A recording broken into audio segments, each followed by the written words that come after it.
오늘 우리에게 주신 하나님 말씀을 읽겠습니다. 구약성경 에스더 4장 1절에서 17절 말씀입니다.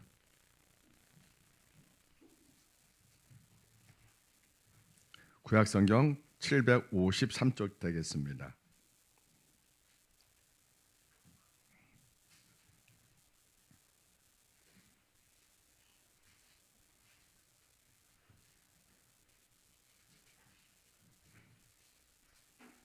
제4장.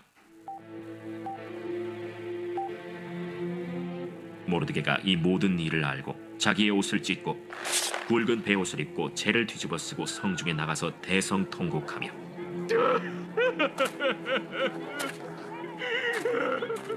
대궐 문 앞까지 이르렀으니 굵은 베옷을 입은 자는 대궐 문에 들어가지 못함이라. 왕의 명령과 조서가 각 지방에 이르매 유다인이 크게 애통하여 금식하며 울며 부르짖고 굵은 베옷을 입고 재에 누운 자가 무수하더라. 에스더의 시녀와 내시가 나와 전하니 왕후가 매우 근심하여 입을 의복을 모르드게에게 보내어 그 굵은 베옷을 벗기고자 하나 모르드게가 받지 아니하는지라. 에스더가 왕의 어명으로 자기에게 가까이 있는 내시 하닥을 불러 명령하여 모르드게에게 가서 이것이 무슨 일이며 무엇 때문인가 알아보라 하매 하닥이 대궐 문 앞 성중 광장에 있는 모르드게에게 이르니 모르드게가 자기가 당한 모든 일과 하만이 유다인을 멸하려고 왕의 금고에 바치기로 한 은의 정확한 액수를 하닥에게 말하고 또 유다인을 진멸하라고 수산궁에서 내린 조서 초본을 하닥에게 주어 에스더에게 보여 알게 하고 또 그에게 부탁하여 왕에게 나아가서 그 앞에서 자기 민족을 위하여 간절히 구하라 하니 하닥이 돌아와 모르드게의 말을 에스더에게 알림해 에스더가 하닥에게 이르되 너는 모르드게에게 전하기를 왕의 신하들과 왕의 각 지방 백성이 다 알거니와 남녀를 막론하고 부름을 받지 아니하고 안뜰에 들어가서 왕에게 나가면 오직 죽이는 법이요 왕이 그자에게 금규를 내밀어야 살 것이라. 이제 내가 부름을 입어 왕에게 나가지 못한 지가 이미 30일이라 하라. 그가 에스더의 말을 모르드게에게 전하매 모르드게가 그를 시켜 에스더에게 회답하되 너는 왕궁에 있으니 모든 유다인 중에 홀로 목숨을 건지리라 생각하지 말라. 이때에 네가 만일 잠잠하여 말이 없으면 유다인은 다른 데로 말미암아 노임과 구원을 얻으려니와 너와 내 아버지 집은 멸망하리라. 내가 왕후의 자리를 얻은 것이 이때를 위함이 아닌지 누가 알겠느냐. 에스더가 모르드게에게 회답하여 이르되 당신은 가서 수산에 있는 유다인을 다 모으고 나를 위하여 금식하되 밤낮 3일을 먹지도 말고 마시지도 마소서. 나도 나의 시녀와 더불어 이렇게 금식한 후에 규례를 어기고 왕에게 나아가리니 죽으면 죽으리이다 하니라. 모르드게가 가서 에스더가 명령한 대로 다 행하니라. 아멘. 네, 다 같이 자리에 일어나셔서 세마 이스라엘 세마 페올로게 찬양합니다. 네, 하나님께 손을 높이 들어보겠습니다. 세마 이스라엘 세마 피올라 교회 아도나 엘로헤누 아도나 예하 바루 셈케보 말구토 레올라 아예. 자리에 앉으시기 바랍니다.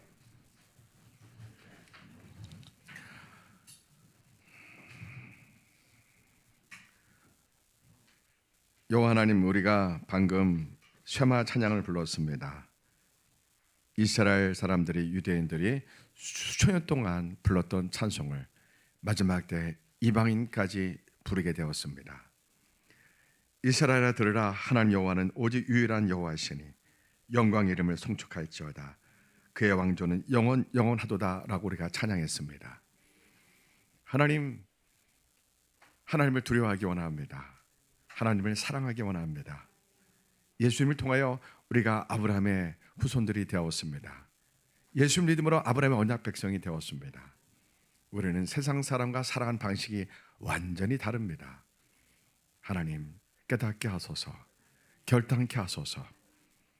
하나님, 세상이 우리를 박해하고 죽일지라도 우리는 하나님의 방식으로 살게 하소서. 세상을, 사람들을 두려워하지 않는 믿음을 주시옵소서. 그러기 위해서는 예수님을 만나는 진짜 거듭난 은혜를, 믿음을 주시옵소서. 이 종이 말씀에 전하는 도구 되게 하소서. 이사야처럼, 에레미야처럼, 다윗처럼, 바울처럼 말씀을 그대로 전하게 하소서. 말씀을 들을 때 몸이 아픈 사람 치료해 주시고, 악한 영이 떠나게 하시고, 걱정 의심이 떠나게 하시고, 하나님을 향하여 거룩한 결단케 하시고, 가난한 재정이 거룩한 재정으로 바뀌어지는 축복이 있게 하소서. 하나님의 사람으로 바뀌어지는 놀라운 은혜가 있게 하소서. 예수님 이름으로 기도합니다. 아멘. 오늘 말씀의 제목은 거짓과 양심을 속이는 위기의 시대입니다. 어떻게 살겠습니까? 라는 제목입니다. 좀 실제적인 제목으로 우리가 하나님의 말씀을 우리 삶 속에서 우리가 어떻게 살 것인가를 함께 고민해 보려고 합니다. 하나님이 우리에게 원하시는 것이 무엇일까? 우리가 생각해 보려고 합니다. 자, 여러분, 우리가 사는 세상은 눈에 보이는 세상과 눈에 보이지 않는 세상이 공존합니다. 다시 말해서 눈에 보이지 않는 하나님의 나라가 있습니다. 하늘 보좌가 있습니다.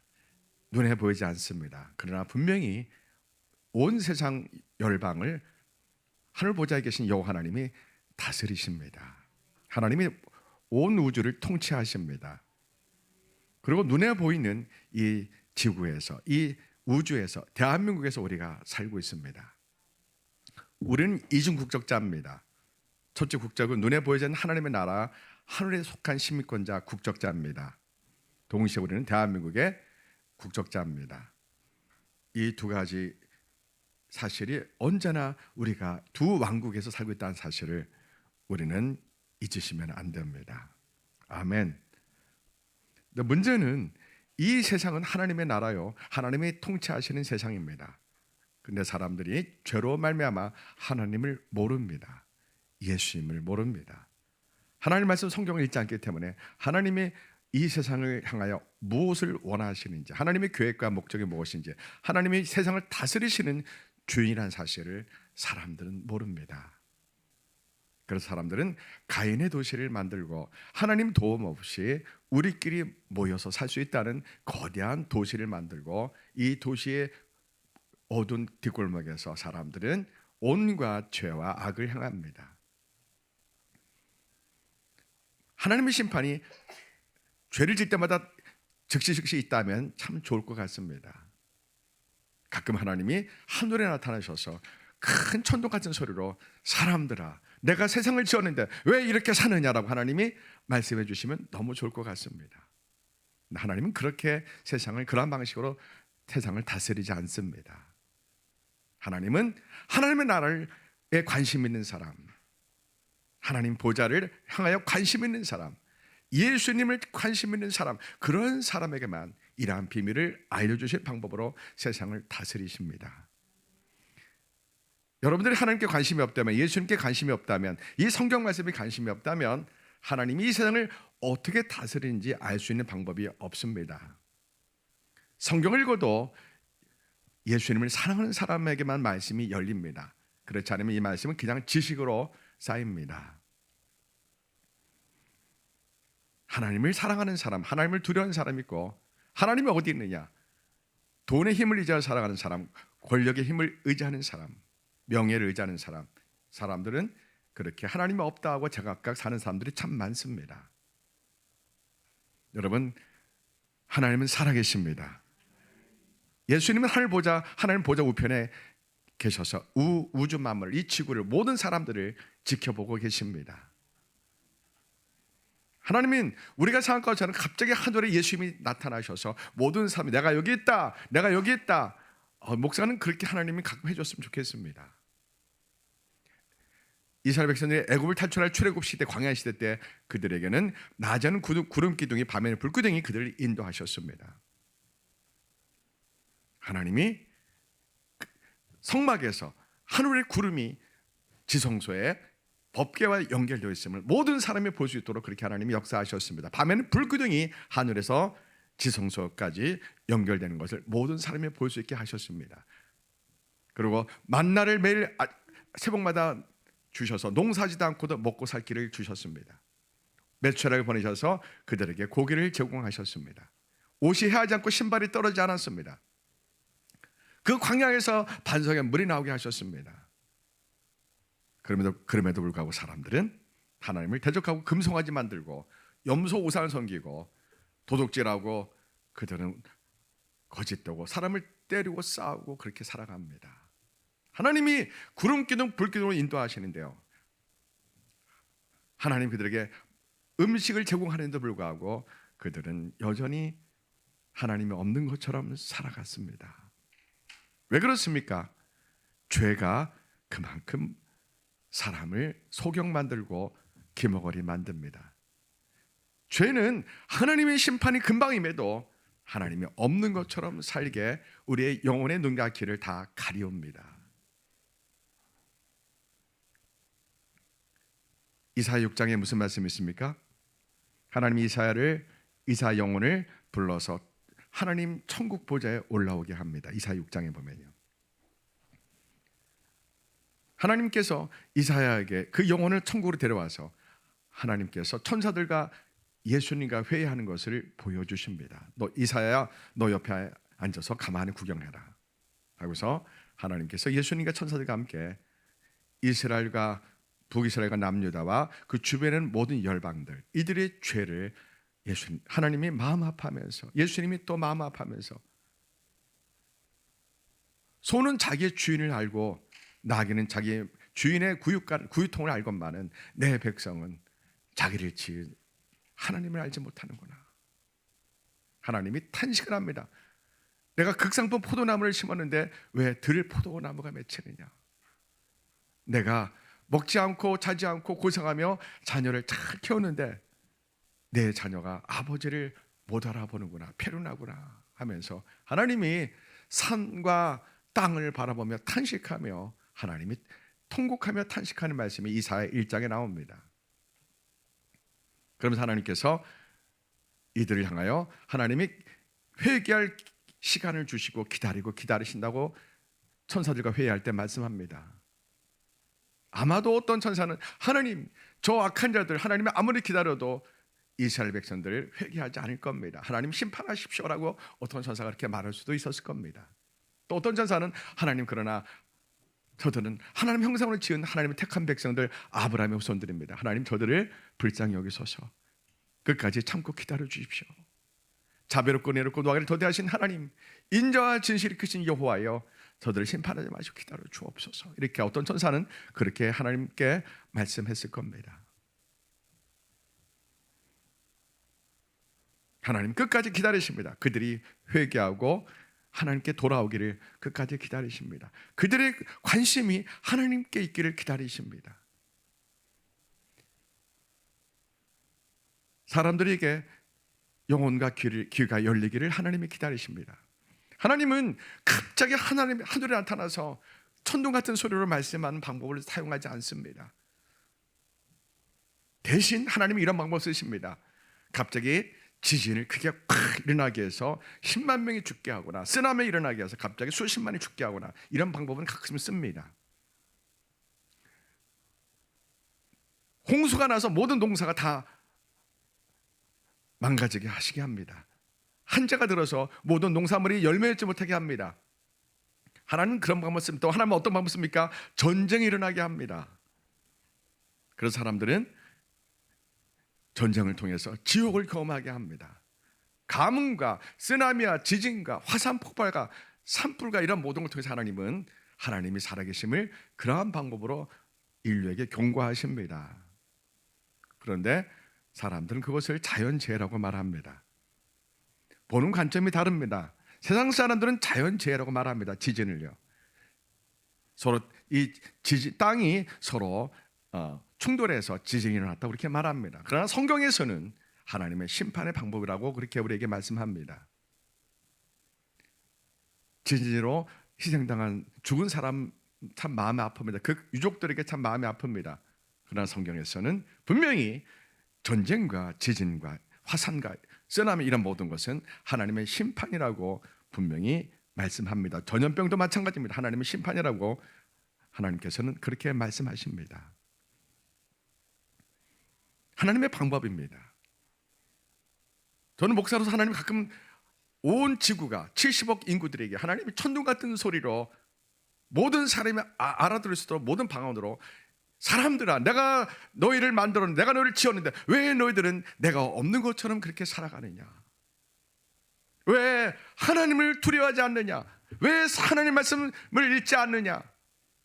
하나님이 그렇게 천둥 소리로 같은 소리로 모든 사람에게 말씀해 주셨으면 참 좋겠습니다.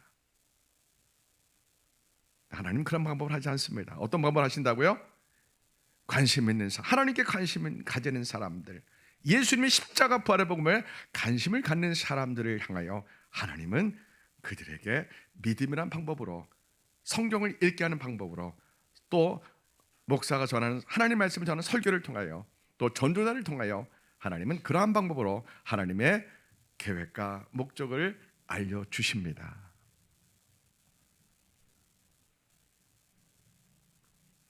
그런데 사람들은 관심을 갖지 않습니다. 여러분 조금만 생각해 보면 됩니다. 제가 초등학교 3학년 4학년 때 그 생각을 많이 해봤습니다. 우리 아버님 왜 또 그 아버님 그 아버님 또 그 아버님 그 아버님, 그냥 막연히 그런 생각을 해봤습니다. 그러면 맨 조상이 아담이네, 하와네, 그럼 정말 하나님이 계시네. 제가 초등학교 3학년 4학년 때 수없이 그런 생각을 해보았습니다.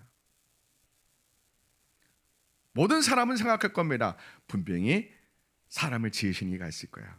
저절로 생겨난 건 아닐 거야. 원숭이가 사람 된다고? 그거는 말도 안 돼. 빅뱅을 통하여 지구가 탄생됐다고? 그걸로 속일 수가 있나요? 하나님이 세상을 지으시고 사람을 지으셨습니다. 거기에 관심을 조금만 갖는다면, 사람들이 찾아보고 연구해 보면, 인터넷 찾아보고 성경을 읽어보고 책들을 찾아보면은 분명히 하나님이 세상을 지으심을 누구나 알 수 있게 하셨습니다. 하나님이 관심만 갖는다면, 하나님께 관심만 갖는다면, 예수님을 향하여 조그만 관심을 갖고 그 관심을 계속 찾아간다면 하나님이 그 사람을 기다리고 있다는 사실을, 그러한 방법으로 하나님은 우리와 교제하십니다. 아멘. 하나님께 관심이 없는 사람, 세상 창조에 관심 없는 사람, 예수님에 대해 관심 없는 사람, 죄에 대해서 슬피 울며 고통하지 않는 사람, 하나님의 심판에 관심 없는 사람, 알 길이 없습니다. 그런 사람들은 가인의 도시를 만듭니다.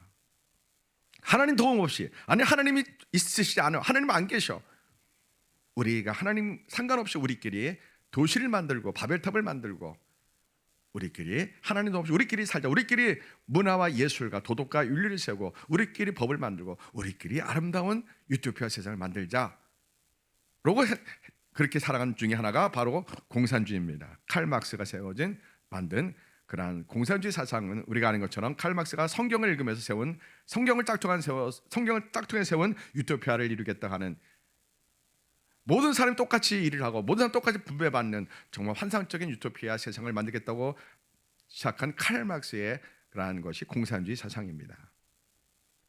그런데 기도하는 사람이라면 인류가 죄 때문에 이것이 불가능한 사실을 알아봅니다. 양심이 있는 사람이라면 이 칼 막스의 공산주의 사상은 인류가 죄 때문에 불가능한 일이구나, 이것을 통찰할 수 있는 능력이 있습니다. 마음이 양심 있는 사람이라면요. 우리나라가 일제말 때, 일제강점기 때 1920년 중반에 소련으로부터 볼셰비키 혁명, 그 혁명으로 인해서 공산주의 사상이 우리나라에 밀물처럼 들어옵니다. 그때 대부분의 지식인들은 공산주의 사상에 매료됩니다. 왜요? 조선의 그러한 부패한 무능한 왕권에 실망한 수많은 지식인들, 그리고 가난한 조선을 바라보며 일본에게 힘없어 주권을 빼앗긴 조선을 바라보며 많은 지성인들은 우리 희망은 칼 막스의 공산주의라고 그렇게 생각했을 법합니다. 충분히 이해가 됩니다. 그들은 공산주의가 뭔지 몰랐습니다. 레닌이 공산주의 혁명을 이루기 위해서 폭력도 불사하지 않은 그러한 이론에 많은 사람들이 동조합니다. 제가 존경하는 우리 교회는 쇠마 한국 교육 본부가 우리 교회입니다. 새마을 교육을 탄생한 현효수 박사님이 유명한 일화가 있습니다. 6.25 때 서울에 사셨습니다. 전쟁이 일어나자 아버님과 현용수 박사 아버님과 그리고 형들 누님은 고향인 보은으로 피난을 갑니다. 그리고 어머니는 현용수 박사님과 갓 태어난 여동생 여자아이 딸과 함께 3명이 남습니다. 서울에요. 근데 둘째 아들이 육군사관학교에 들어가서 군 장교입니다. 6.25 전쟁이 일어나기 불과 며칠 전에 집에 와가지고 곧 전쟁이 일어날 겁니다. 피난 가십시오. 이렇게 현수 박사님 둘째 아들이 그렇게 말을 해줬다고 합니다. 자, 전쟁이 일어났습니다. 인민군이 서울에 들어왔습니다. 이때 현수 박사님의 부모님은 이런 말을 했다고 합니다. 같은 민족인데 공산주의라 할지라도 아녀자를 죽이겠느냐, 어떻게 하겠느냐 이렇게 생각했습니다. 무슨 뜻입니까? 공산주의를 모른다는 겁니다. 공산주의의 그 폭력성, 폭력을 통해서 전쟁을 통해서도 공산주의 혁명을 완성하자는 그들이 공산주의 유토피아를 이루기 위해서 수단과 방법을 가리지 않는다는, 폭력을 정당화한다는, 전쟁을 정당화한다는 그러한 사실을 대부분의 사람들이 몰랐던 겁니다. 누구는 알았습니까? 이승만 장로님이 알았던 겁니다. 야, 대단합니다. 1948년도 우리가 8월 15일 날 조국 대한민국의 정부가, 대한민국이라는 남한 정부가 자유민주 대한민국이 세워질 때, 그때 대부분의 대한민국의 남한의 사람들은 국호를 조선인민주의라고 하기를 원했습니다. 80%가요. 무엇을 의미합니까? 공산주의가 무엇인지 전혀 모르고 조선인민주의 국호와 대한민국 국호를 조사를 했는데 80%의 남조선 사람들이 조선인민주의를 하기를 원했습니다. 그런데 이승만 대통령은 미국에서 공부하면서 공산주의가 무엇인지 꿰뚫어 본 겁니다. 공산주의는 유물론 사상입니다. 영적 세계를 인정하지 않습니다. 예수님을 인정하지 않습니다. 하나님의 나라를 인정하지 않습니다. 영생도 부활도 인정하지 않습니다. 따라서 중국 교회는, 삼자교회는 요한계시록을 설교 못하게 합니다. 요한복음의 영원한 생명을 절대로 설교 못하게 합니다. 지금도요. 공산주의는 영생을 가장 싫어합니다. 영혼을 부정합니다. 영적 세계가 없다고 합니다. 자, 우리는 하나님은 영적으로 계신 분입니다. 유물로 쪽으로 계신 분이 아닙니다. 우리는 제가 처음에 두 왕국에 산다고 말씀드렸습니다. 눈에 보이지 않는 하나님의 나라에 우리가 속한 사람들입니다. 동시에 대한민국 국적을 가진 사람들입니다. 우리는 어딜 가든지 누굴 만나든지 우리는 이중 국적자라는 사실을 잊으시면 안 됩니다. 나는 하나님의 나라의 백성이요, 대한민국 백성입니다. 예. 여기에 문제가 있습니다. 눈에 보이지는 하나님의 나라가, 눈에 보이는 대한민국 이 땅의 나라가 충돌했을 때 나의 우선순위는 어디 있느냐, 이것이 오늘 에스더의 말씀과 우리의 문제입니다. 오늘 그 문제를 함께 나누고 우리가 하나님으로부터 정답을 얻었으면 좋겠습니다. 성경을 통해서 정답을 얻었으면 좋겠습니다. 이승만 대통령은 세상에 공산주의가 무엇인지 모르는 그 시대에 공산주의의 악한 영이 만들었다는 사실을 꿰뚫어 봅니다. 마귀가 만들었다는 정치구조라는 사실을 꿰뚫어 봅니다. 왜요? 하나님을 인정하지 않습니다. 공산주의는요. 예수님을 인정하지 않습니다. 영혼을 인정하지 않습니다. 영생을 인정하지 않습니다. 그게 공산주의의 사상의 중요한 겁니다. 북한은 공산주의에서 김일성 주체 사상으로 바뀝니다. 성경을 가지고 그대로 북한은 종교화, 사교화되는 세계 10대 종교 하나인 북한의 김일성 주체 사상, 이건 종교입니다. 종교예요. 북한은 공산주의 국가가 아닙니다. 북한은 김일성 주체 사상교에 속한 나라입니다. 김일성은 영원한 태양 하나님을 대신하고 성부, 성자, 성령, 하나님, 예수님, 성령님을 그대로 패러디합니다. 북한의 모든 정치 구조는 성경 갖고 만드는, 성경을 그대로 짝퉁해서 만든 정치 구조입니다. 북한의 모든 김일성, 김정은, 김정일은 사람이 아닙니다. 그들은 신입니다. 신요. 우리 대한민국 사람들이 너무 순진합니다. 북한을 그냥 같은 동포라고 해서 그저 같은 순진한 동포로 생각하는데 참 많아요. 북한은 김일성, 김정일, 김정은은 신입니다. 신녀, 사람이 아닙니다. 자, 왜 오늘 제가 이런 얘기를 왜 합니까? 우리가 대한민국 땅이 공산주의를 찬양하는 사람들, 김일성 제사장, 주사파를 찬양하는 사람들이 굉장히 많다는 것이 우리 교회가 지금 당면한 문제입니다. 뿐만 아니라 교회까지 소위 공산주의면 어떠냐 이렇게 설교하는 목사가 있습니다. 여기 가까운 영등포에 무슨 교회예요? 영등포 신당역인가요? 신당 장로교회 그 담임 목사님이 신길인가요? 나 갑자기 기억 안 나네. 예, 영등포역 옆에 2호선이 있죠. 뭐죠? 신길 아마 장로교회 같으네요. 그 통합적 교회죠. 그 교회 목사님이 교회가 꽤 큰데 몇천 명 되는데 그 목사님이 유튜브 설교에 보니까 공산주의면 어떻습니까? 교회만 성장하면 되죠. 말이 돼야 한대요? 말이 안 됩니다. 그 목사님은 예수님을 만난 적이 없는 목사님입니다. 네, 예수님을 만난 적이 없습니다. 자, 거짓과 양심을 속이는 위기의 시대입니다. 지금이요. 세상뿐만 아니라 교회마저도 목사들마저도 하나님의 말씀 앞에 거짓과 양심이 병든 양심을 속이는 그러한 목사, 그러한 판사, 그러한 검사, 경찰서 내부 언론인들, 선거관리위원회 공무원들, 행정적인 공무원들, 대한민국은 총체적으로 입법, 사법, 행정의 모든 고위직들이 하나님의 정의와 공의를 외치지 않습니다. 그냥 무사한일주의만 추구합니다. 나라가 망하겠어?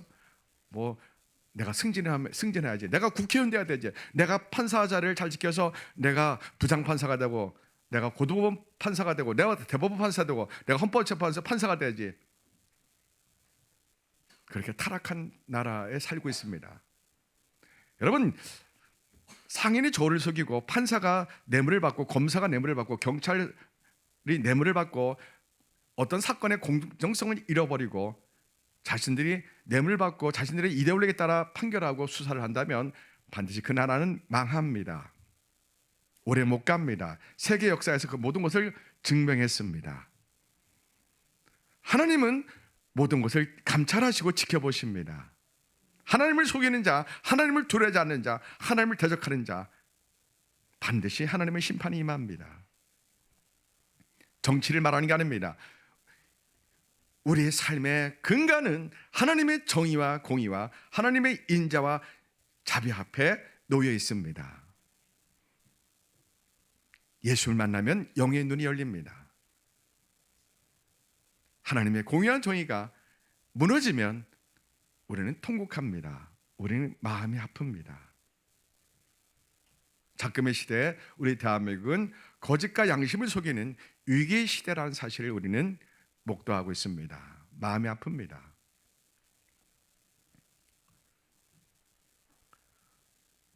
이 세상 사람들은 하나님을 모릅니다. 예수를 모릅니다. 그러면 그들은 자신들이 이데올로기에 따라서 이 세상을 움직이려고 합니다. 자신들의 이익을 따라서. 어떤 사람은 돈을 위해서, 명예를 위해서, 권력을 잡기 위해서 수단과 방법을 가리지 않습니다. 하나님이 없다고 생각하는 사람들은 방법을 가리지 않습니다. 여러분, 이것이 한 개인에게 머무르면 그래도 덜하지만 이것이 어느 전 공동체, 어떤 집단, 어떠한 법으로 보장된 어떤 제도권, 이런 공동체가 잘못된 이데올로기에 갇혀 있다면 그 사회는 불행해질 수밖에 없고 독재와 무법과 편법과 불의가 가득할 수밖에 없다는 사실입니다. 이것을 대해서 말할 수 있는 곳은 교회뿐이 없습니다. 왜요? 하나님의 마음으로, 하나님의 공의와 정의의 심정으로 말을 해야 되는 것이 목사의 책임이고 교회의 책임이기 때문입니다. 불의를 알고 눈 감아준다? 하나님이 기뻐하실까요? 이건 정치야, 세상 일이야. 자, 우리는 하나님의 국적과 대한민국 국적을 동시에 갖고 있습니다. 대한민국이 병들고 대한민국이 불의하면 우리가 눈 감고 가만히 있어야 됩니까? 자, 오늘 제가 질문합니다. 오늘 에스더가 모르드게가 그냥 조용히 살 수 있었습니다. 여러분, 모르드게가 하만이 지나갈 때 모든 사람들은 다 엎드려 절합니다. 모르드게는 하나님 외에는 절하지 않습니다. 여러분 같으면 어떻게 하겠습니까? 하만에게 절하지 않으면 붙들려고 매 맞고 옥에 가두고 죽임 당할 수 있습니다. 그런데도 모르드게가 절하지 않고 고개를 뻣뻣이 듭니다. 모든 사람이 다 엎드려 절하는데 고개 혼자 딱 들고 있습니다. 보여 안 보여요? 너무 잘 보입니다. 왜 모르드게가 엎드려 절하지 않고 왜 고개를 딱 들고 있습니까? 힘없는 사람인데요. 돈도 명예도 권세도 아무것도 없는 사람인데요. 왜요? 그는 눈에 보이지 않는 하나님이 나와 함께한다는 그 강건한 강력한 믿음이 있기 때문에 그렇습니다.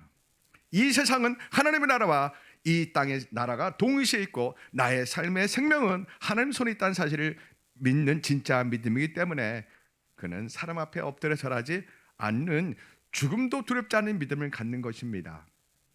여러분, 진짜 믿음은 그렇습니다. 세상에 영향받지 않습니다. 진짜 믿음은 세상과 타협하지 않습니다. 진짜 믿음은 하나님만 바라봅니다. 예수님만 바라봅니다. 한국교회는 진짜 믿음일까요? 아닙니다. 종교입니다. 한국교회, 대한민국이 아무리 썩고 부패하고 타락해도 대원교회가 절대로 말하지 않습니다. 한국교회는 이미 끝난 지 30년 지났습니다. 지금은 우리 선조 믿음의 조상들이 6.25 전쟁 끝나고 60년대 70년대 부르짖고 눈물 흘리며 굶주린 배를 움켜잡고 그 추운 겨울에 마룻바닥에 찬 겨울에 그 차를 내온다는 찬바람이 올라오면서 우리 할아버지 세대들이 눈물 흘려 땅을 치며 새벽 기도하며 밤을 새 기도했던 그 기도로 그저 지금 명맥만 유지할 뿐입니다. 저 같은 목사분 한국교님이 다 죽었습니다. 무늬만 모양만 교회지 교회가 아닙니다. 종교입니다. 종교예요.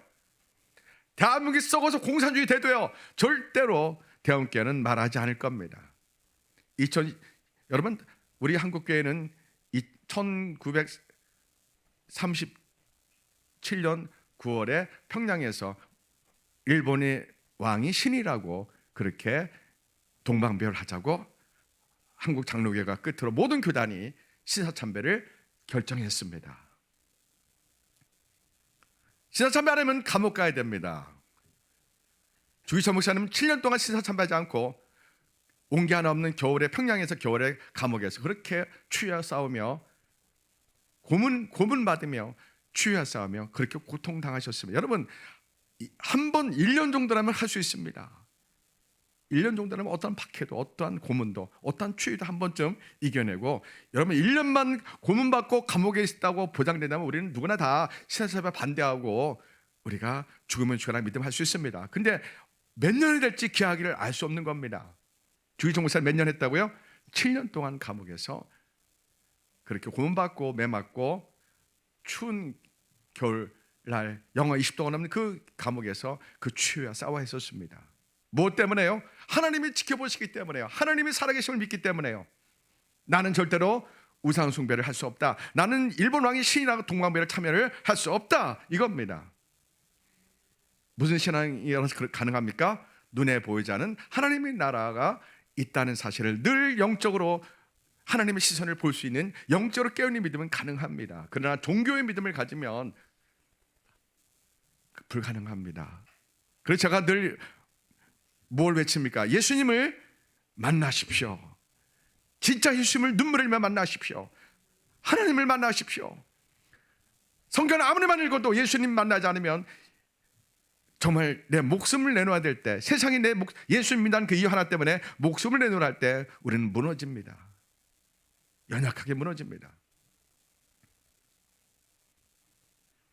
주일동 목사님께 어떤 목사님이 찾아왔습니다. 어떤 목사님, 제가 이름을 잃어버렸습니다. 어떤 목사님 찾아왔습니다. 이분도 처음에는 신사참배를 반대했습니다. 그분이 3년 동안 옥고를 치렀습니다. 신사참배 반대하고요. 풀려났습니다. 또 신사참배 반대한 목사님이 또 투옥돼야 됩니다. 이 목사님이 자신이 없었습니다. 여러분, 3년 동안 고문받고 그 추운 평양 감옥에 그 추위와 싸워 이겼다는 건 믿음이 대단한 분입니다. 그런데 또 다시 감옥에 들어간다고 할 때 그는 주기철 목사님 찾아와서, 주 목사님, 나는 다시 못하겠어. 다시는 자신감이 없어.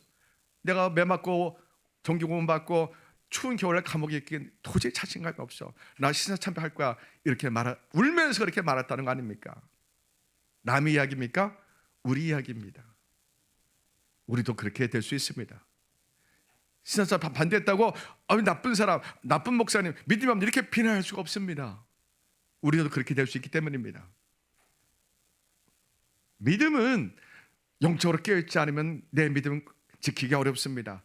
내 영의 눈이 열려야 됩니다. 늘 하늘나라를, 하늘 보좌를 바라보셔야 됩니다. 하나님이 나를 지켜본다는 그 깨어있는 믿음을 가지셔야 됩니다. 어떨 때요? 내가 힘들고 지칠 때요, 내가 다른 사람 때 핍박받고 고난받을 때요, 내가 모함받을 때요. 모르드게가 왜 하만에게 절하지 않습니까? 하나님이 나와 함께 하신다는 불같은 믿음을 갖고 있기 때문에 너같이 지옥 가는 하만에게 내가 절할 수 없다, 이겁니다. 이걸 바꿔 말하면 이겁니다. 하나님은 왜 모르드게에게 그렇게 절개 같은 믿음을 지키겠을까? 그냥 한 번쯤 엎드려서 그냥 있다가 우상숭배도 안 하고 그냥 엎드려 절만 하고 그냥 믿음을 지키면 되지, 꼭 그렇게 할 필요가 있을까? 그런 생각 들지 않습니까? 근데 왜 모르드게가 그걸 알았을까, 몰랐을까요? 내가 그냥 적당히 엎드려 있다가 하만 지나가면 다시 이렇게 있으면 되지, 내가 굳이 이렇게 뻣뻣이 고개 들고 하만에게 내가 그렇게 미움받을 필요가 있을까?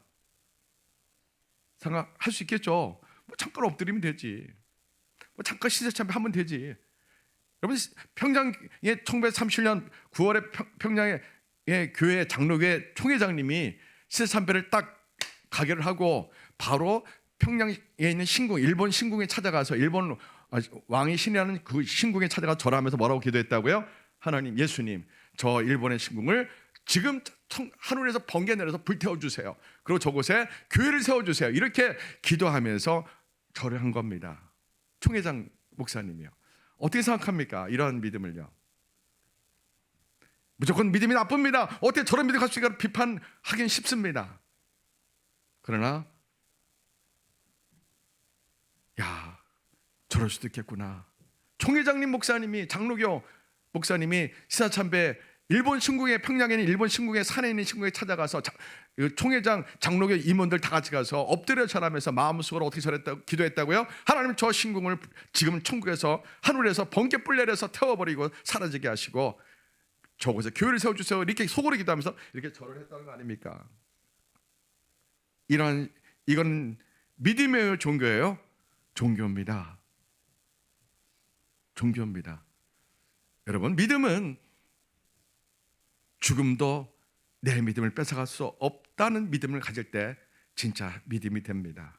왜요? 우리는 좀 전에 성만찬했지만 예수님의 피하사를 먹으면 우리가 죄 사함 받고 영원한 생명을 얻었습니다. 누구나 다 죽습니다. 죽는 순간 우리 영혼이 천국을 가느냐 지옥 가냐가 달려있을 뿐입니다. 근데 죽고 나서 천국 가고 지옥 가는 게 아닙니다. 이미 내가 살아가는 방식이 천국 가는 삶의 믿음의 방식이냐 아니면은 종교인이냐, 이것이 우리가 이미 결정된 사람들입니다.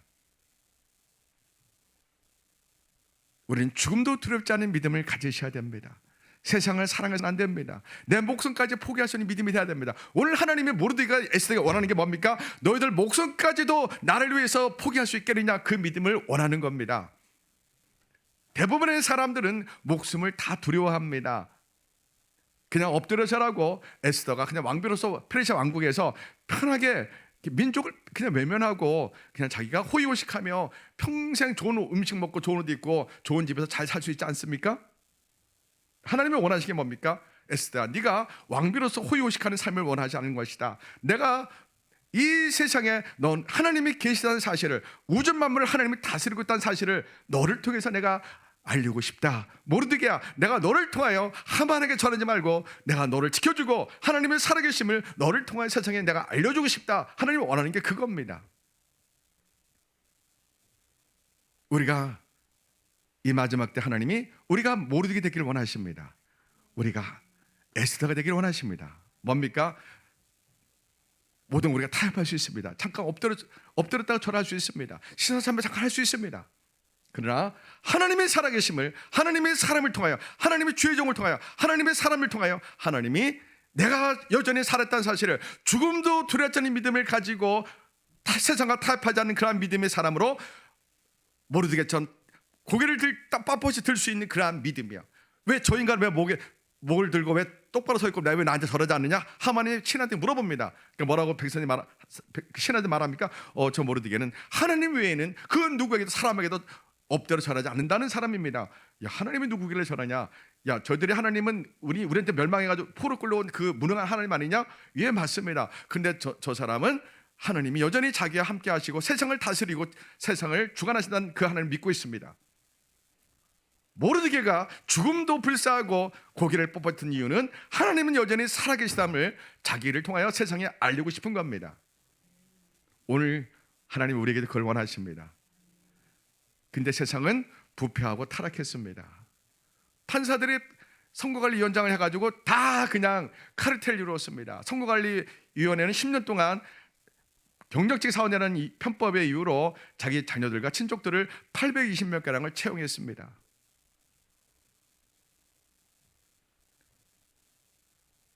가설입니다. 제가 그냥 예를 들은 겁니다.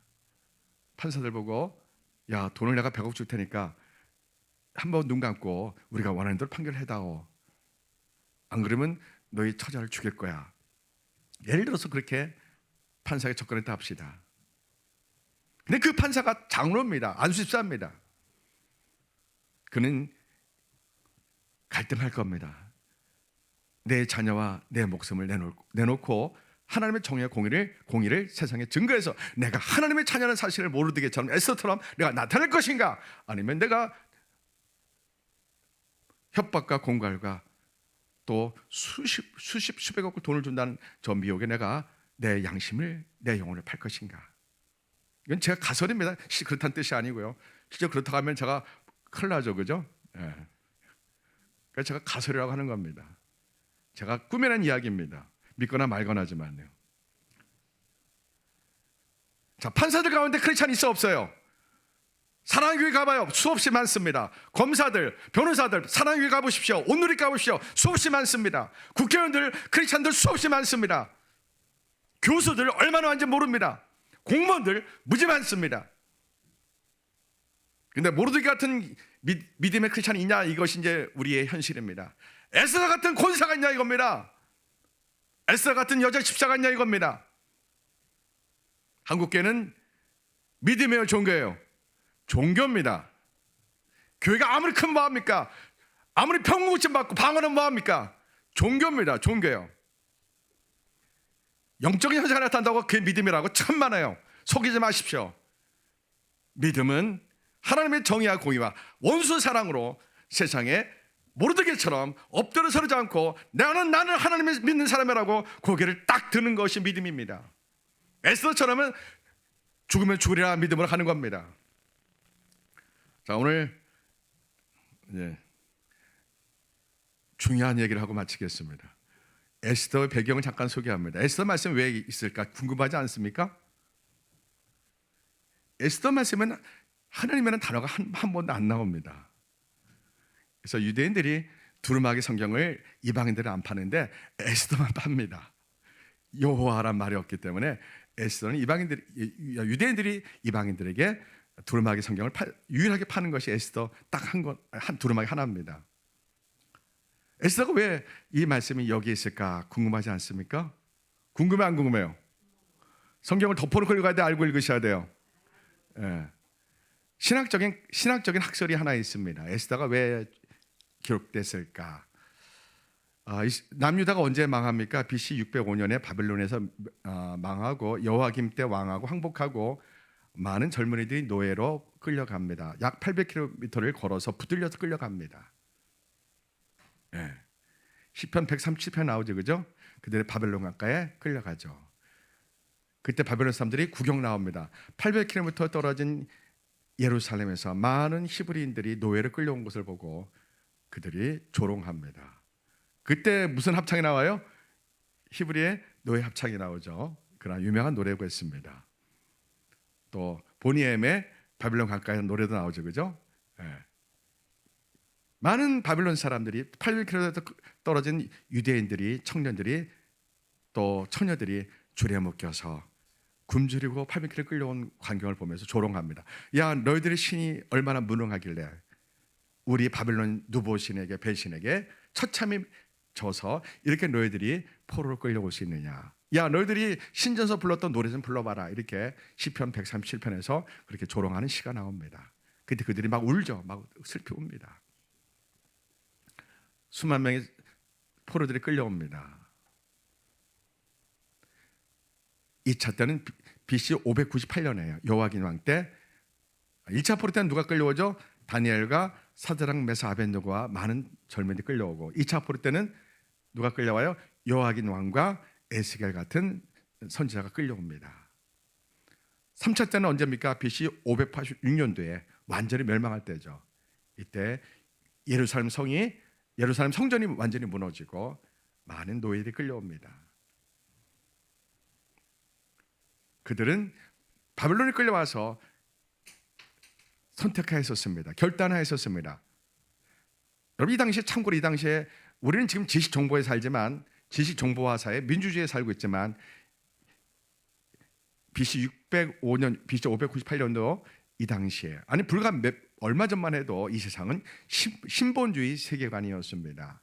무슨 말이냐면 모든 나라를 지키는 신이 있어서 전쟁을 하면 신과 신끼리 전쟁이라고 합니다. 그리스 로마의 신화 보면 다 그런 이야기죠. 이걸 신본주의라고 합니다. 신과 신끼리 전쟁을 합니다.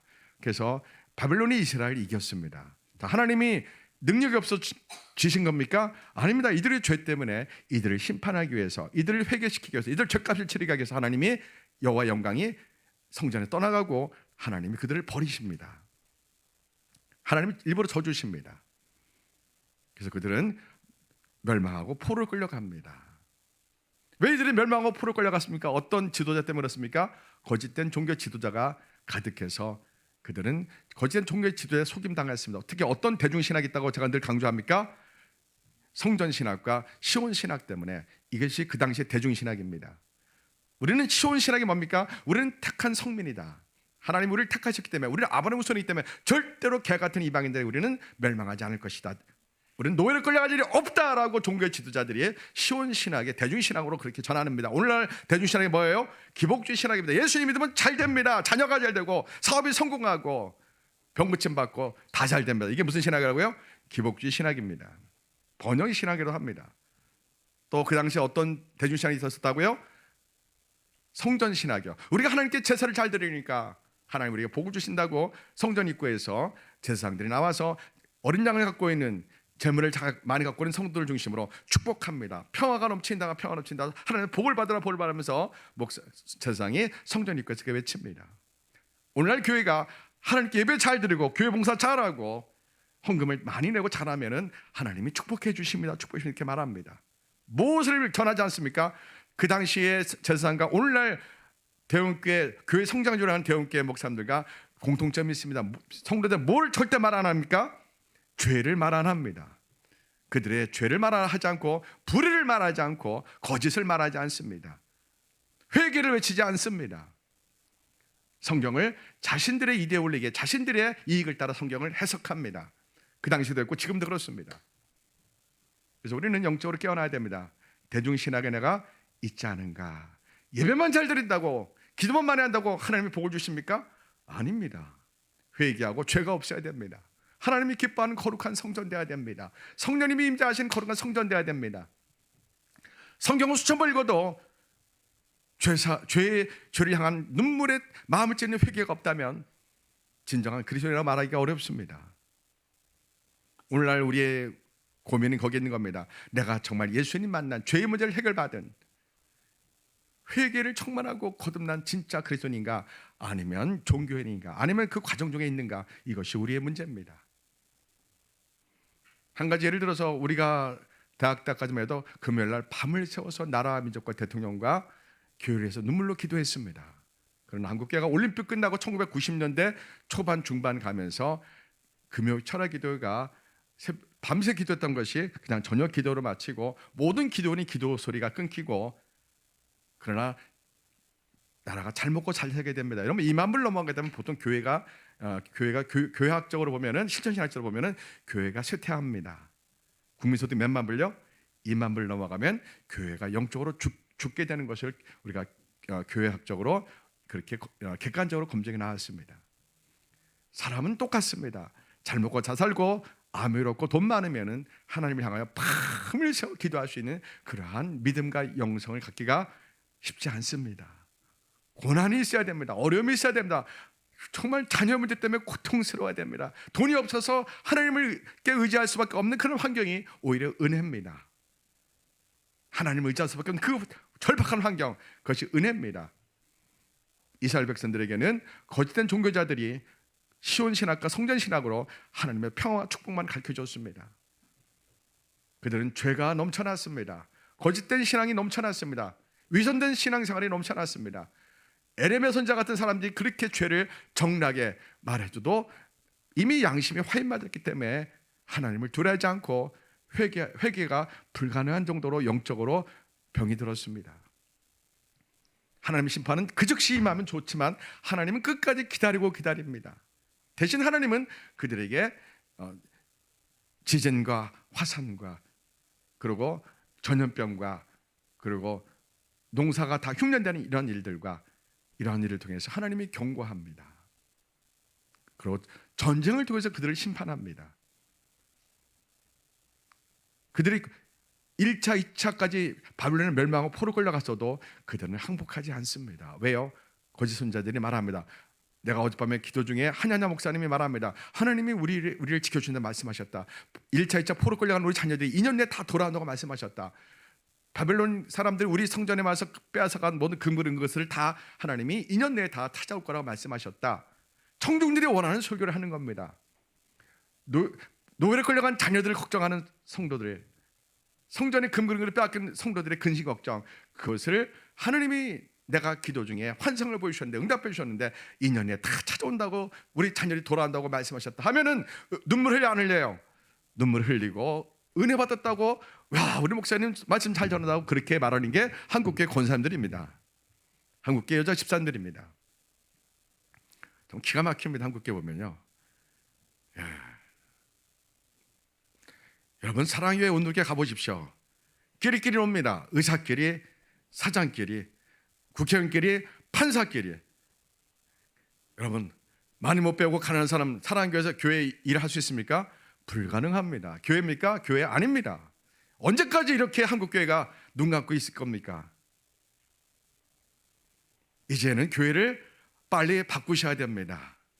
교회를 성도들이 빨리 헤쳐나와야 됩니다. 항종지가 장로라고 권사로 교회에 붙었으면 이제 그런 시대 아닙니다. 이제는 단체로 지옥 가는 시대입니다. 교회를 잘 택해야 된다. 이제는요. 왜 아멘 안 하셔요? 이제는 교회를 잘 택해야 돼요. 담임 목사를 잘 택해야 됩니다. 담임 목사 따라 같이 단체로 지옥 가는 시대입니다. 지금은요. 제가 틀려요?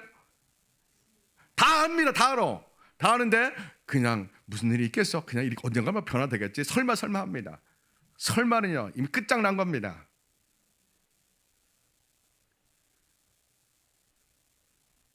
야, 정말 헌법재판관들이 참 지금 괴로울 겁니다. 양심에 괴로울 겁니다. 왜요? 그들은 대통령이 늘 나와서 계엄을 할 수밖에 없는 그 당위성을 나와서 정중하게 예절을 갖추면서 설명을 충분히 했습니다. 그러나 헌법재판관들은 제가 가설이지만 어떤 애한테 협박받았는지 돈을 받았는지 모르겠지만 팔등이 뭡니까? 팔등이 이게 말이 됩니까? 그들의 판결을 보면 야 이게 초등학생이 판사가 되는 게 나을 것 같아요. 예, 윤희가 판사가 되는 게 헌법재판관 되는 게 훨씬 나을 것 같아요. 초등학생이 판사가 해도 지금 헌법재판관보다 더 판결을 잘할 것 같습니다. 양심을 속이고 야 그게 사람입니까? 여러분 사람은 양심을 속이면 더 이상 사람이 아닙니다. 사람의 탈을 쓴 금수보도 못한 인간입니다. 여러분 가장 저질이 뭔지 아십니까? 짐승보도 못한 사람을 가장 저질입니다. 이거는 짐승도 아니고 사람도 아닌 그러한 사람들입니다. 사람들이 양심이 생명입니다. 따라서 사람은 양심이 생명이다. 판사가 이걸 속인다. 나라가 망하는 징조입니다. 정치가 아닙니다. 하나님이 주신 양심을 속인다. 이거는 인간이 아닙니다. 너무 안타깝습니다. 손보험께 이영훈 목사님이, 사랑교회 오조기 목사님이, 온누리교회 이영훈 목사님이, 연소장교회 윤석정 목사님이 명석기 김상하 목사님이, 극동방송 김장하 목사님이 목숨 걸고 불의에 대해서 한 번쯤 외치신다면, 한 번쯤 불의를 외친다면 얼마나 좋을까라는 참 마음이 아프고 탄식뿐이 없습니다. 개탄스러울 뿐입니다. 왜 한국교회가 이렇게 하나님의 불의를 외면합니까? 왜 모르드게의 신앙을 못 배웁니까? 왜 에스더의 신앙을 못 배웁니까? 모르드게도 에스더도 자기 생명 귀한전합니다. 하나님이 원하시는 게 뭡니까? 너희 두 사람을 통해 내가 살아있음을 이 바벨론 페르시아에 보여줘라 이겁니다. 너희들이 죽을 수 있지만 내가 너희 두 사람을 통하여 내가 살아있음을 세상에 보여주고 싶다 이겁니다. 여러분, 우리 교회가 우리가 그렇게 됐으면 좋겠습니다. 세상에 아무리 타락할지라도, 세상 사람들이 양심을 다 버렸을지라도 우리는 우리 양심을 지키기 위해서, 하나님 앞에 양심을 지키기 위해서 세상 사람들 우리의 목숨을 요구한다 할지라도 우리가 우리의 목숨을 내놓을 수 있는 모르드게 같은 신앙, 에스더 같은 신앙이 되기를 원합니다.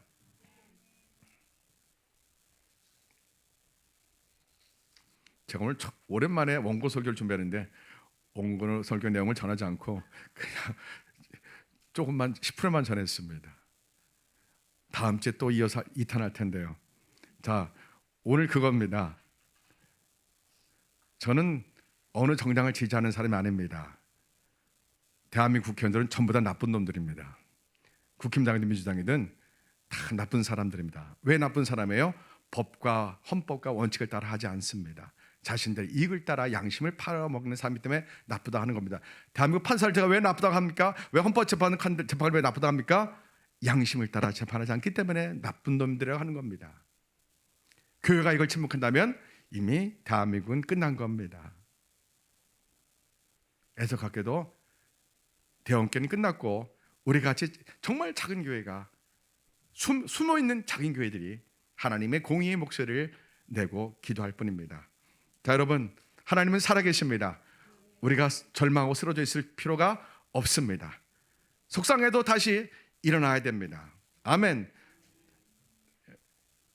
제가 외친 건 뭡니까? 법과 원칙과 양심에 따라 판사들이 판결하라 이겁니다. 검사들이 자신의 위치를 지키고 잘하라 이겁니다. 경찰 수뇌부들이 양심에 따라 하라 이겁니다. 이데올로기에 따라 하지 말고요. 국회의원들이 법과 양심에 따라 하라 이겁니다. 목사님들이 성경에 따라 양심에 따라 하라 이겁니다. 완벽한 것을 말하는 게 아닙니다. 우리는 연약하고 우리는 죄인들입니다. 우리는 넘어지기 쉬운 존재입니다. 미혹되는 존재입니다. 그러나 우리가 회개하고 하나님 우리에게 요구하시는 것, 오늘 모르드게가 에스더가 그겁니다. 하나님이 너희 두 사람을 통하여 너희가 죽을지라도 내가 살아있음을 온 세상에 알려주고 싶다는 겁니다. 이것이 빛과 소금입니다. 아멘. 우리가 이 사명을 감당할 우리 힘으로 대하는데요, 안 됩니다. 성령의 불을 받아야 됩니다. 예수님을 뜨겁게 만나셔야 됩니다. 우리는 원수를 사랑하는 사랑으로 세상을 정복하는 방법을 하는 겁니다. 우리는 하나님께 기도하는 방법을 하는 겁니다. 자, 하나님은 우리가 크리스찬이기를 세상에서, 가정에서 우리가 나타나기를 원하십니다. 어떤 방법으로요? 기도라는 방법으로, 사랑이라는 방법으로, 성경 읽기 방법으로, 거룩한 삶의 방법으로 나타나기 원합니다. 광화문에 모여서 욕하고 이게 아니고요, 우리가 각자의 자리에서 하나님께 기도하면서 원수를 축복하고 원수를 위해서 사랑하고, 그리고 그러면서 우리가 모르드게처럼 절하지 않고 고개를 뻣뻣이 들고 에스더처럼 그 자기 불의를 외면하고 자기 민족을 외면하고 자기 나라를 외면하고 호의호식하는 그런 삶이 아니라 내가 너를 왕비로 세운 것은 이때를 위함이다 이겁니다. 네 목숨을 바쳐 내가 택한 백성을 구해서 하나님이 여전히 살아계심을 세상에 보여주라는 겁니다. 할렐루야. 그게 에스더를 향한 하나님의 요구입니다. 예수님이 겟세마네에서 땀방울이 핏바르듯 기도합니다. 왜요? 하나님이 살아계심을 예수님이 십자가의 죽으심과 부활로 증명하기 때문입니다. 그러나 예수님이 십자가를 담당하는 것은 신의 능력으로 담당하는 것이 아니라 인성의 능력으로, 연약함으로 그 모든 못 박히는 고통을 다 겪으시고 담당하셔야 되기 때문에, 또 이 택한 백성 이스라엘 백성이 임할 하나님의 심판과 온 인류에게 임할 심판을 주님이 바라보시며 눈물을 흘리시면서 아버지 내 뜻대로 마옵시고 아버지의 뜻대로 하기 원합니다 하면서 하나님의 아들 독생자 예수님이 이 땅에 오셔서 예수님 하신 건 뭡니까? 나를 보내신 아버지를 세상에 나타내는 것이 예수님의 사명입니다. 어디에서요? 십자가에서요. 예수님의 믿음은 우리의 롤모델입니다. 우리의 본보기입니다. 예수님의 기도는 우리의 본보기입니다. 예수님의 고난은 우리의 본보기입니다. 예수님이 사람의 생각으로 이스라엘 로마 시민들도 독립시키고 막 이게 아닙니다. 하나님 아들을 만나도 이스라엘 여전히 식민지 상태로 둡니다. 왜요? 예수님이 원하는 것은 그게 아닙니다. 예수님 십자가 부활을 통하여 하나님의 나라를 온 세상에 알리고 구원과 심판을 알리는 게 예수님의 진짜 목적입니다. 그러나 사람들은 로마로부터 이스라엘을 해방시켜 달라고 합니다. 혹시 우리가 지금 그거 아닙니까? 우리 대한민국을, 이 자유민주 대한민국을 저 공산주의 친중국 정권으로부터, 저 친구로부터, 북한의 세력부터 지켜주세요. 물론 그렇게 기도해야 됩니다. 그럼 더 중요한 건 뭡니까? 눈에 보이지 않는 하나님의 나라가 먼저 굳건히 세워지는 게 문제입니다.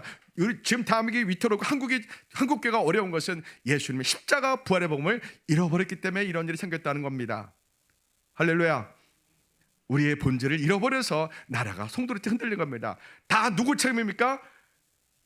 저 좌파 공산주의 사람들 책임 아닙니다. 문재인 이재명 책임 아닙니다. 누구 책임이에요? 우리 책임입니다. 우리 책임이에요. 우리가 예수님 십자가 부활의 복음 앞에 나가 우리가 엎드려 기도하면서 우리가 모르드게처럼 에스더처럼 죽으면 죽으라는 믿음으로 이 세상에서 빛과 소금이 되는 삶과 그런 거룩함으로 살지 못한 나의 책임 때문에 하나님 우리 보고 깨닫고 우리가 다시 회개하고 모르드게 같은 신앙, 에스더 같은 신앙 돌아와서 예수님 믿는 사람으로서의 정체성을, 예수님 믿는 사람으로서의 그런 공동체에서 너는 크리스찬이야, 나는 크리스찬이야, 나는 하나님의 자녀야, 이 사실을 우리가 세상에 알려주기를 원하시는 겁니다. 너무나 부족한 우리를 통해서요.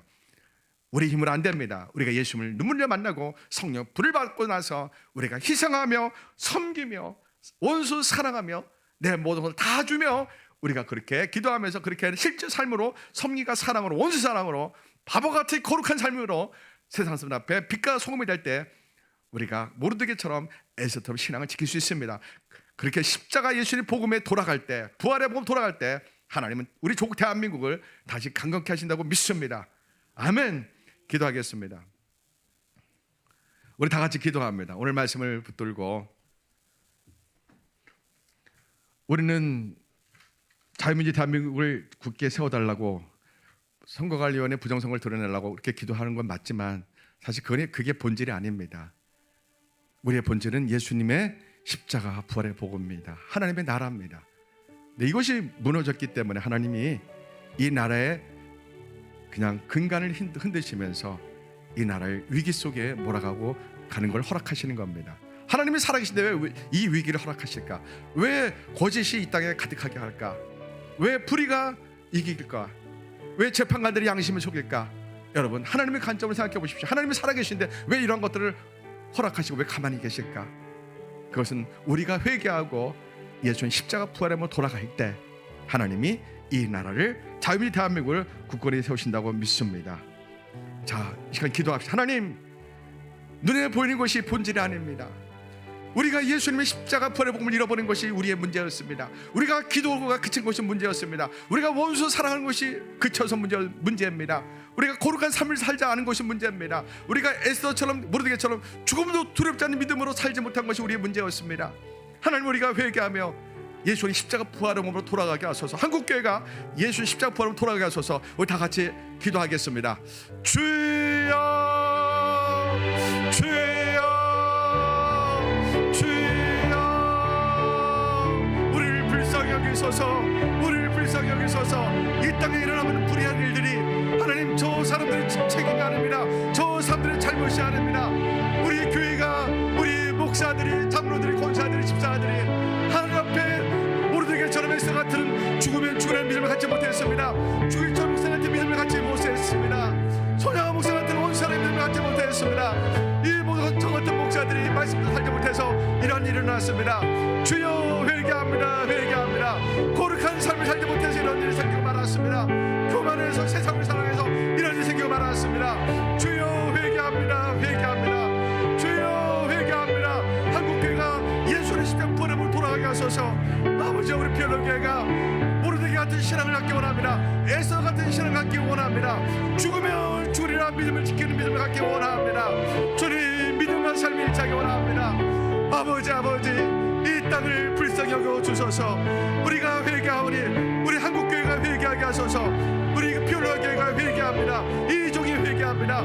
예수님의 십자가 부활의 복음으로 돌아갑니다. 예수님의 십자가의 복음으로 돌아갑니다. 부활의 복음으로 돌아갑니다. 첫사랑을 회복하기 원합니다. 성령의 불을 사모합니다. 모든 기도원의 기도가 회복되기 원합니다. 주여, 우리가 예수님의 복음을 잃어버렸기 때문에 이러한 어려움이, 이러한 불의가, 이러한 죄가 가득합니다.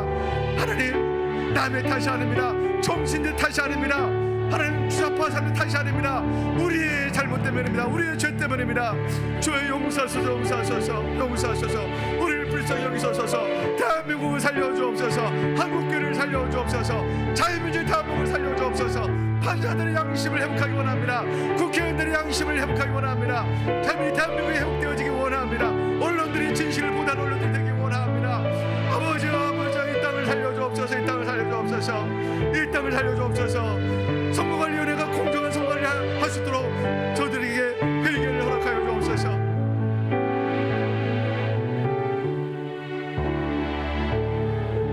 하나님 아버지, 작금의 대한민국에 일어난 모든 일들은 국회의원들의 잘못이 아닙니다. 판사들의 잘못이 아닙니다. 선거관리위원회가 잘못이 아닙니다. 그들은 하나님을 모르기 때문에 당연히 그렇게 할 수 있습니다. 우리 교회가 예수님 십자가 부활의 복음을 잃어버렸기 때문에, 복음의 본질을 잃어버렸기 때문에, 우리가 믿음을 삶으로 살지 못했기 때문에, 우리가 양심과 도덕과 윤리를 무너뜨렸기 때문에, 하나님의 공의 정의를 말하지 않고 지켜내지 못했기 때문에 이런 일이 생겼다고 봅니다. 우리를 불쌍히 여기소서. 우리가 예수님의 십자가 부활의 복음으로 돌아가서 예수님 닮기 원합니다. 한국교회가 회개하여 다시 첫사랑으로 돌아가기 원합니다. 성령님, 우리가 오셔서 회개의 영을 주시고 부흥을 허락하여 주옵소서. 대한민국을 살리기 원합니다. 회개하며 대한민국을 살리기 원합니다. 자유민주 대한민국을 온전케 하기 원합니다. 하나님, 대통령과 유정자들이 자신의 정권 다툼과 이익과 당리 당략보다는 헌법 아래 모두 하나가 되는 애국자들만 있게 하소서. 우리 교회가 복음의 본질로 돌아가게 하소서. 우리를 불쌍히 여기소서. 예수님 이름으로 기도합니다.